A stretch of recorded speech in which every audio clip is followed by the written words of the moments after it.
Abi kayki abi. Alan gitsin. Hadi kim Alan gitsin.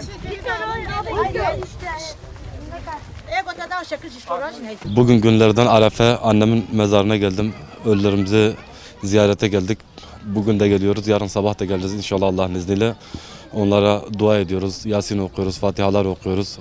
Elimizden geldiği kadar onları unutmamaya çalışıyoruz. O zaman unutmamamız gerekiyor. Onların yanına geldiğimiz zaman ölümü, hakikati hatırlıyoruz. O yüzden sık sık gelmeliyiz elimizden geldiği kadar. Onların için de iyi, bizim için de iyi. O yüzden gelmeyi ihmal etmemeliyiz elimizden geldiği kadar. Babamın mezarlığı eşimle çocuklarımızla geldik. Yasin okumaya, Fatiha okumaya geldik. Bayramdır, Arifa günüdür.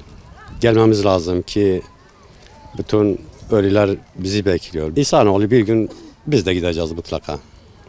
Onun için bütün Müslümanlara tavsiyem herkes mezarlığa gitsin, akrabalarını ziyaret etsin.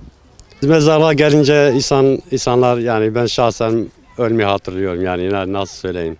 Bir gün öleceğimizi bu insanın aklına geliyor. Bugün babamın mezarına geldik ziyarete. Ankara'dan geldim zaten. Onun için geldim. Bugün Arefe. Babamın 8 ay oldu. 9 aya giriyoruz. Koronadan kaybettik onu. Ziyaret ölüler için zaten biliyorsunuz hayırdır. Sünnetti zaten.